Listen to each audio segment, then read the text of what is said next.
Welcome back to our channel. Today we're breaking down the skeleton outline, a simple 5-scene trick that will make story planning feel less like rocket science and more like connecting the dots. First off, what is the skeleton outline? Think of the skeleton outline as your story's blueprint, like the frame of a house before you add the walls and decorations. Just like a skeleton holds your body together, these 5 key scenes hold your entire narrative together. This isn't about writing 5 scenes and calling it done. This is your planning trick, identifying the 5 most crucial moments that will make your story work from start to finish. The beauty of this trick?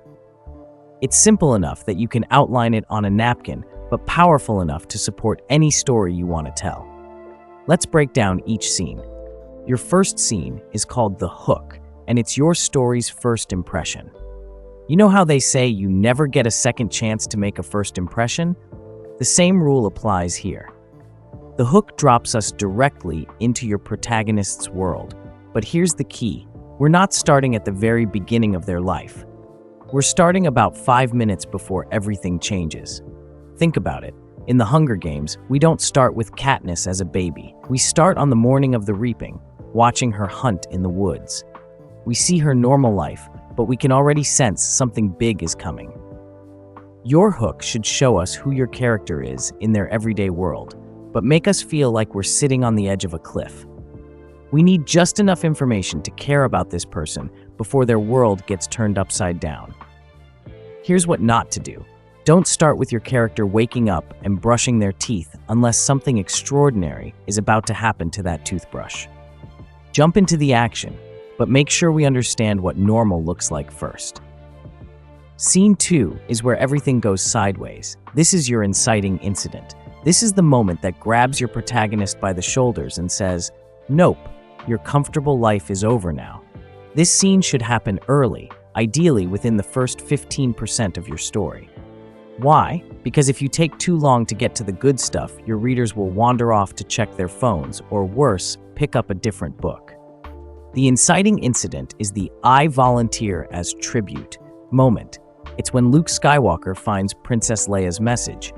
It's when Harry Potter gets his Hogwarts letter. It's the moment your character can no longer ignore the call to adventure. Here's the crucial part. Your protagonist can't just shrug this off. The incident has to be something that demands a response. It yanks them out of their status quo and forces them into the main conflict of your story. And remember, this isn't just any conflict. This is the conflict that your entire story will revolve around. Scene 3 is the midpoint. Halfway through your story comes the midpoint, and this scene is a game changer, literally. Up until now, your protagonist has probably been reacting to things happening around them. They've been pushed around by circumstances, trying to figure out what's going on. But the midpoint is where they stop being passive and start taking control. This could be a major revelation that changes everything they thought they knew. Maybe they discover the villain is actually their mentor, or they realize they've been fighting for the wrong side. Or it could be a crucial decision where they choose to stop running and start fighting back. Think of it as the moment your character goes from playing defense to playing offense. In Star Wars, it's when Luke decides to rescue Princess Leia instead of just trying to stay safe. In Harry Potter and the Philosopher's Stone, it's when Harry decides to go after the stone himself instead of waiting for adults to handle it. The midpoint shifts your character's trajectory and changes the entire energy of your story. Now, we're not just wondering what will happen to them, we're wondering what will they do next. Scene 4 is where you break your readers' hearts and possibly your protagonist's spirit. This is the low point, also known as the dark night of the soul. Everything that can go wrong does go wrong. The stakes are at their highest. Your protagonist faces their biggest fear, their greatest weakness, or their most impossible challenge. This is the moment where it looks like all hope is lost. In the Hunger Games, it's when Rue dies and Katniss is more alone than ever. In Harry Potter, it's when Harry believes Sirius Black is dead and it's all his fault. Your readers should be genuinely worried that your protagonist might not make it through this. But here's the secret sauce. The low point isn't just about external conflict. It's also a moment of internal truth. Your character has to face who they really are, their flaws, their fears, their deepest insecurities. They either crumble under the pressure or find strength they didn't know they had. This scene should make your readers sweat. If they're not emotionally invested by this point, you haven't done your job in the previous scenes.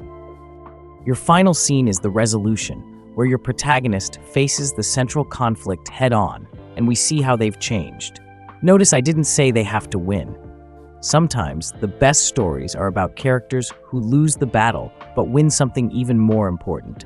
Maybe they lose the fight but gain self-respect, or they don't save everyone, but they save the people who matter most.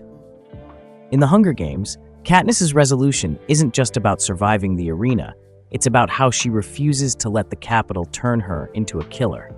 When she and Peeta threaten to eat the poisonous berries together, she's not just trying to win the games, she's taking control and showing that she won't play by their rules anymore. That's her character growth in action. The key is that this scene has to feel earned. Everything your character learned, every way they grew, every skill they developed, it all comes together in this final confrontation. And here's a pro tip: end the scene 5 minutes early.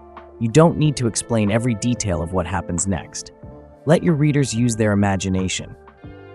Some of the most powerful endings leave a little breathing room for the audience to reflect or wonder what comes next. Now, you might be wondering why this method works. The skeleton outline works because it mirrors how we naturally tell stories. Think about when you're telling a friend about something crazy that happened to you. You don't start with your entire life history. You set the scene quickly, jump to the incident, explain what you did about it, describe the worst part, and then tell them how it all worked out. That's exactly what this 5-scene outline does for your fictional story.